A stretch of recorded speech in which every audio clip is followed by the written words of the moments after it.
Yo, I'm sorting through some heinous haters like a pooper scooper. I'm just trying to take my life like a Koopa Trooper. I'm Double Mario, that mean I'm super. And I'm freaking dangerous like a Chupa Cabre. Got them all day like a Kanye, but I'm way better getting cheddar in Monterey. But Jack, you don't know, man. You got the show, man. You want roast beef? Well, I'm Arby's. What's up, Mawabafets? It's Dev from Mtg, a.k.a. Rainbow Randolph, a.k.a. the Porcelain Pork Chop. I got Ziggy with me. He's hanging out. Today, we're going to go back to Standard. Talk about that for a moment. I know, Q, boo, sound effect, .exe, .bin, .wave, .q. But, I get the hate, too, for Standard right now. At the moment, Standard is terrible. It's just a boring, rubbish, repetitive, irritating slog. And it's like, oh, am I going to be coming across, Simic Oko, the OG Oko deck? Or is it going to be Bance Oko? Maybe Sultai Oko, which is maybe, the actual best deck right now. Or maybe it's, the actual hottest, spiciest tech from the top rack of the shelf. Lean in for this one. I want to make sure you're listening.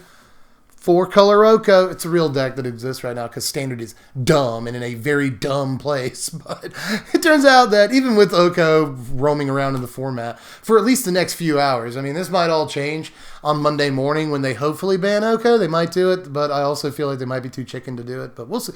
That'll be a whole other discussion. What we're talking about right now is a deck that, even with Oko in the format, is still a top-tier competitor and is still fun to play. And that is all these Fires of Invention decks that are roaming around. Usually they're Jeskai, sometimes they're Grixis. People are trying to do all kinds of weird stuff with Fires of Invention right now, and it's been paying off. The deck routinely top 8s in important events, and even not-so-important events, it'll top 8. And it's a fun card that's actually viable in Standard, and you just don't really see that all the time. It's kind of a miracle, like the Venn diagram of cards that are fun to play and yet are Standard viable in a tournament setting. Those two bubbles, those two circles don't even touch. They're very far apart. So it's nice to actually have a card that's fun to play and relatively fair to play too.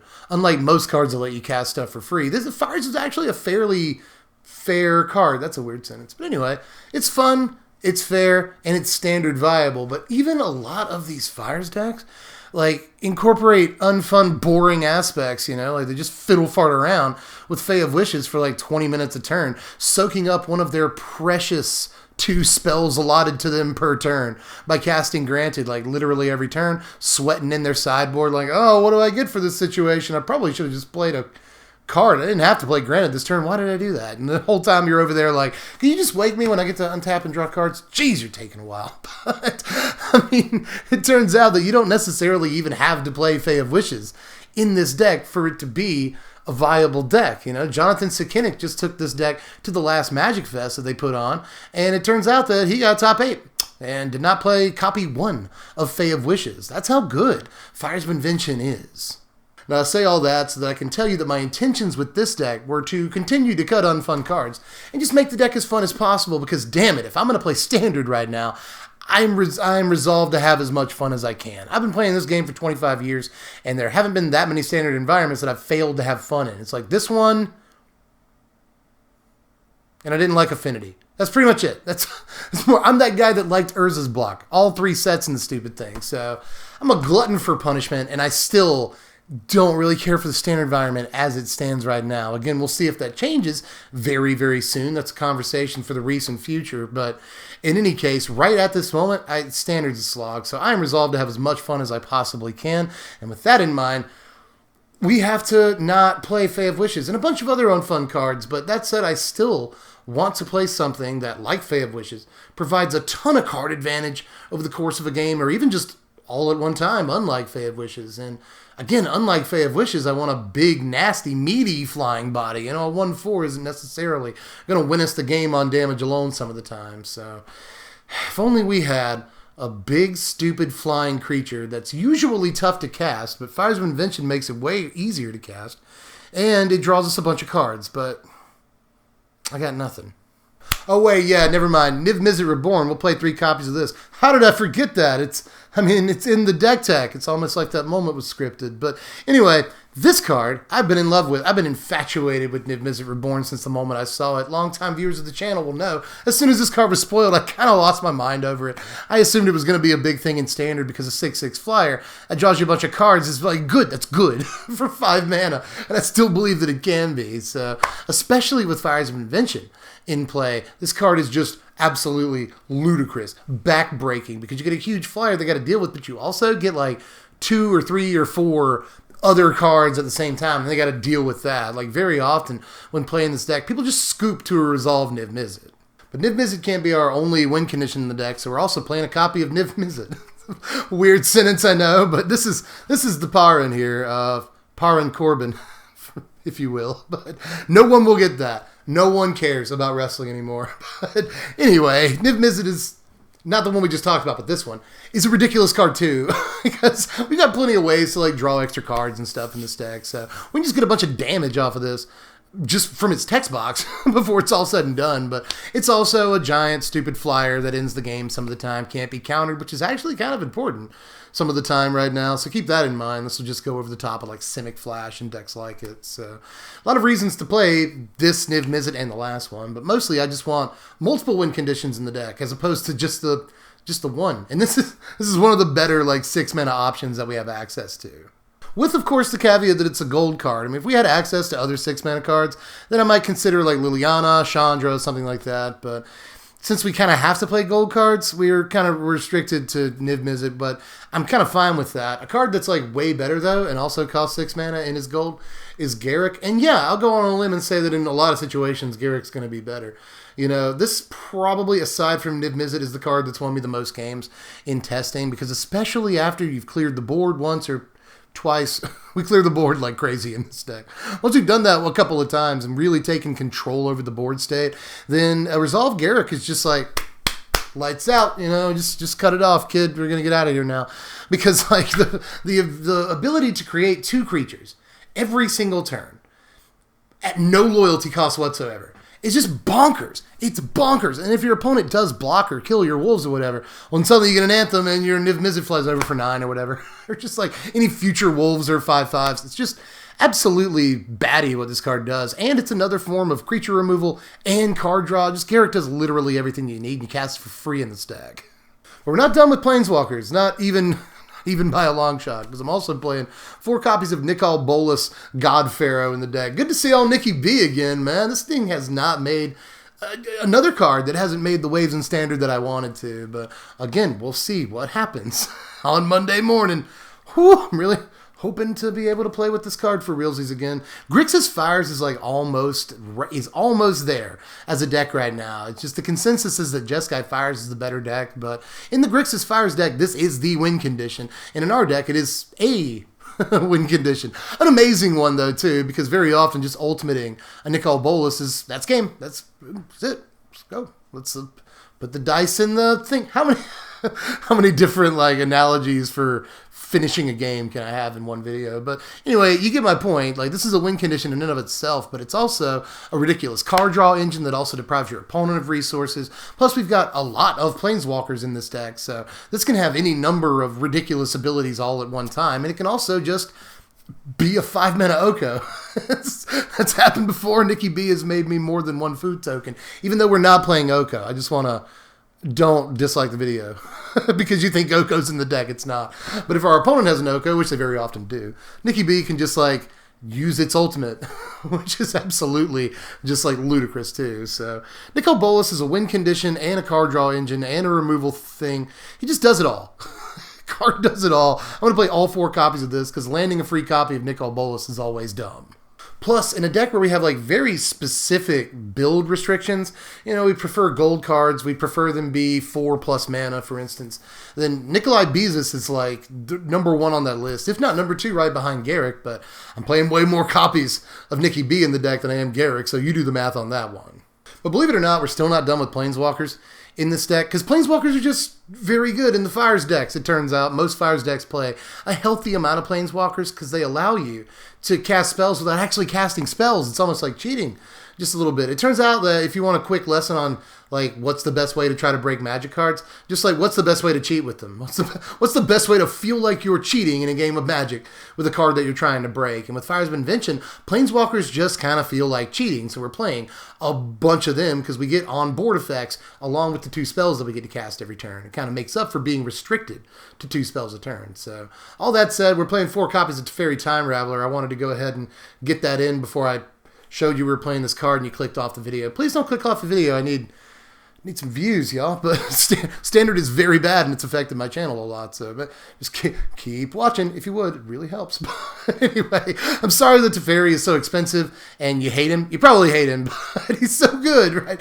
Just unbelievable tempo, and that's exactly what we need in this deck. We land this on turn 3, pop a creature back to their hand, draw a card, and well, that makes us so much more likely to like safely land fires without like dying first on the next turn. I mean, the tempo this provides is incredible. And again, it draws us cards. And we really need cards to draw cards in this deck, one way or the other, because that's how a lot of these Fires decks work. You know, if they're not playing Granted, you know, Fae of Wishes on their turn, they're usually playing a card draw spell, like Drawn from Dreams or something like that. Sometimes you'll even see like Chemist's Insight, 1 or 2 in those decks. But that said, they do that so that they can spend their first spell of the turn drawing into something amazing and then play it for free.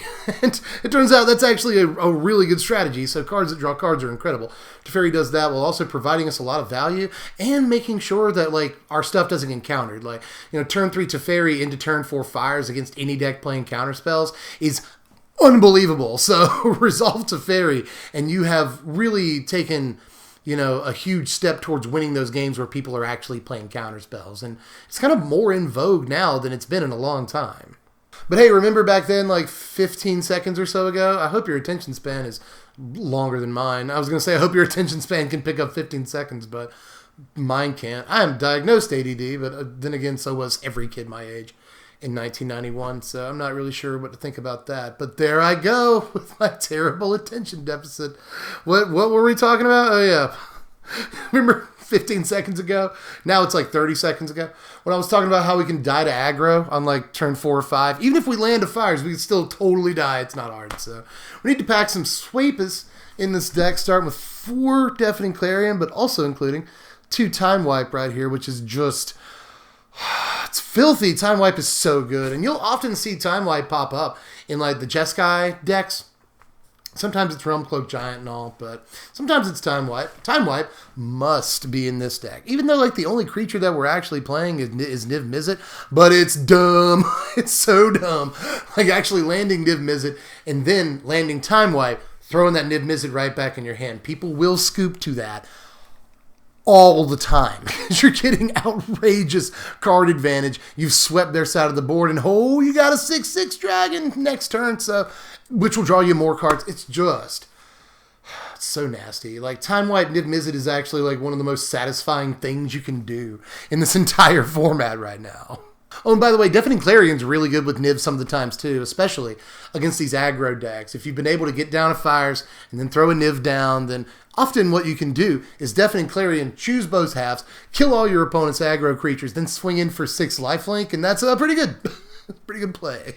Now, most of the rest of this deck at this point is removal and whatnot, but we are slipping in 1 copy of Sphinx's Insight. Easily the worst card in the entire deck. And you probably just play Drawn from Dreams, honestly, in this slot. But I wanted a gold card, and I wanted, you know, I wanted to mess around. So Sphinx's Insight, which is almost always just free. You draw 2 cards, you gain 2 life. And that's actually pretty good. Actually pretty good some of the time. Like on turns where you land Fires and then next turn you go Sphinx's Insight into say Time Wipe or something, then that's good. You know, you just swiped everything off the board, drew a couple of cards, gained a couple of life. That's how you turn the corners. So like Sphinx's Insight hasn't been terrible, but it's definitely the softest slot in the deck. We'll put it that way. But let's move into some removal here to kind of finish off the main deck. We do actually have to play cards in early turns. I haven't shown you like anything that costs 2 mana yet. And to be honest, we're really not playing too many cards that do cost 2 mana. But that said, we are playing a couple of copies, well, really 3 copies of Angrass Rampage and 4 copies of Thought Erasure. Thought Erasure is unbelievable proactive removal right now that can sometimes, especially if we go first, just get the Oko out of their hand or any other problem cards that you're worried about. Like, Thought Erasure is back around to being good right now after Field of the Dead was banned. You know, while Field was an active playable card in Standard, Thought Erasure wasn't very good because it can't nab fields and lands and stuff like that. But Thought Erasure is right back around to being unbelievably good right now, so I'm playing some of it. And then Engrass Rampage is also like a pretty decent early play against the Oko decks to make them sack a Planeswalker, or even just a way to get an aggro creature off your back if you haven't drawn the sweeper or you don't know if you're going to make it to actually casting that sweeper or not. And to finish off the main here, there's 2 copies of Vraska, Golgari Queen, and a copy of Casualties of War, which is really difficult to cast if you don't have a Fires, but you'll have a Fires. By the time you get 6 mana out, it's very likely you'll have Fires of Invention down. And it's just a back-breaking card. Casualties of War can win the game by itself some of the times, because you just blow up a Planeswalker and a creature and a land, and especially if your opponent's been kind of struggling on the land front that game, this will force scoops on occasion too. It's just a super powerful card, and very often it's played in these decks off of Fae of Wishes, you know, wishing it up from the sideboard, but even without Fae of Wishes, I still really wanted the card in the deck. I mean, again, we're trying to play fun cards, and what's fun if not Casualties of War? But Vraska Golgari Queen is super sweet to be able to play on turn 4 after you play your Fires. You know, you still get this play in, blow up one of their small creatures, or their Oko for that matter, which is really what this is best at doing.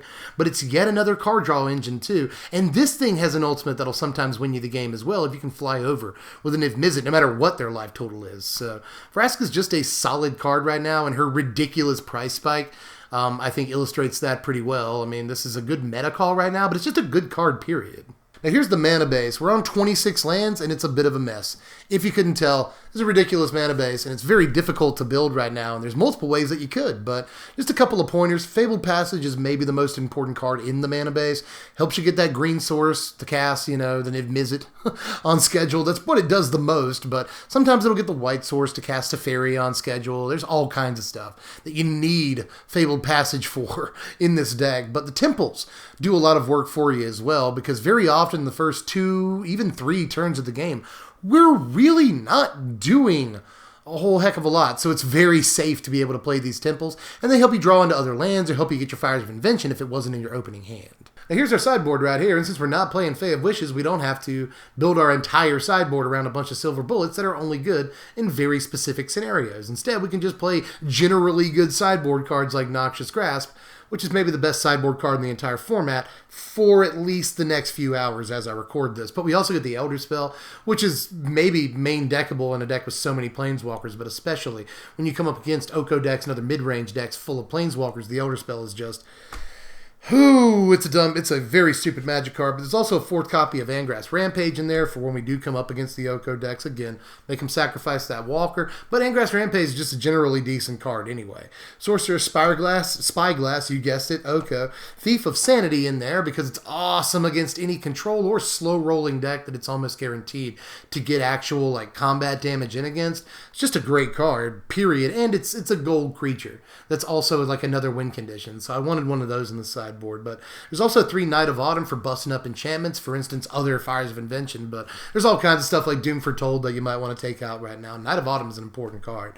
Time Wipe, a 3rd copy in there. I've already said you could main deck this, but when you do run up against aggro, this comes in game 2 and 3. Enter the God Eternals, it's gold. This could also go in the main deck, but I just didn't really find room for it. We're already like running a glut of 5-drops, and I didn't really want to main deck any more 5-drops, but I do see a lot of Grixis players playing this in their main deck. So you can, whatever you want to do. I really like ETG. I think it's one of my favorite cards in War of the Spark that's not a Planeswalker. I've always been a fan of it, but I'm just not really sure where it fits in this deck apart from the sideboard. That said, if you do have an aggro matchup, this card does wonders against it. And the final card in the sideboard, this Ethereal Absolution, I've got kind of a lot to say about, so bear with me, but this is actually one of the best grindy cards in the whole format. We're not playing too many creatures in this deck, so it's nice to have a creature factory that grows our creatures and shrinks our opponent's creatures and deprives them of graveyard resources. There's a lot this card does, but in this deck, in any Fires deck, cards that have activated abilities that cost mana are almost always going to be good, because once we get our Fires down, we really don't have anything to do with our lands. So cards like this with activated abilities are fantastic, and I was sad that in this 5-color deck, I couldn't find room for the castles. Castle Vantress is amazing in decks in Fires decks. And even Castle Ardenvale, the white castle, not the not the tiny burgers, but like the white castle from Throne of Eldraine, is really good in the Jeskai builds too. Because again, they give you something to do with your mana on turns where you just literally do nothing else with your mana. And we couldn't fit those cards in this deck. So Ethereal Absolution can come in from the sideboard in games 2 and 3 and give you one of those activated abilities to actually, again, give you something to do with your mana, which makes a world of difference.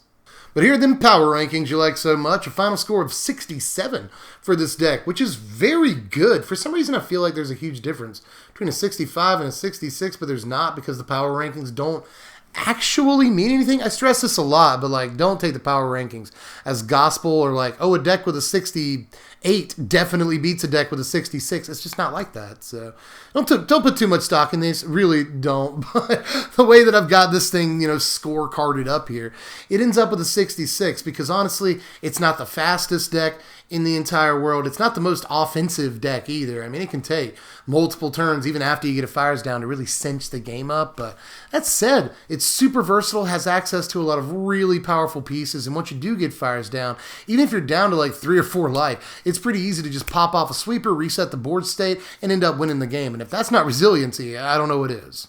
That's all I got for Rainbow Fires, and I think that we should go back to the convention of calling 5-color decks Rainbow decks. When I first started playing Magic, again, this is a very long time ago, 5-color decks were always known as Rainbow something, and I always thought that was super cool. Now we just say 5-color or 5C. So we used to have such cool names for Magic decks. You mind if I have a little tangent here? But like, remember when like Full English Breakfast was the name of a Magic deck, and like Fruit Loops, or Fruity Loops really, was the name of a Magic deck? Like, we used to be so good at naming Magic decks, and now it's super boring. It is super boring what we name Magic decks because we're trying to be all serious. Come on, man. Like, can we go back to at least, if nothing else, calling 5-color decks Rainbow? Can we do that? It's fun. But anyway, that's all I got for this one. That's next time on What Grinds My Gears. Anyway, that's all I got for Rainbow Fires. If you enjoyed it, make sure you like the video. It helps me out a lot. Puts me in more recommended feeds. Subscribe if you're new, or if you enjoy content like this. And even if you don't usually subscribe to YouTube channels, it would actually mean a lot to me. I'm really trying to get to 120, and then 125, and then 150, and then 200. But at least get me to 120, y'all. But anyway, also you can check out this deck list in the link in the description. Go over to TCG Player and shop their wares.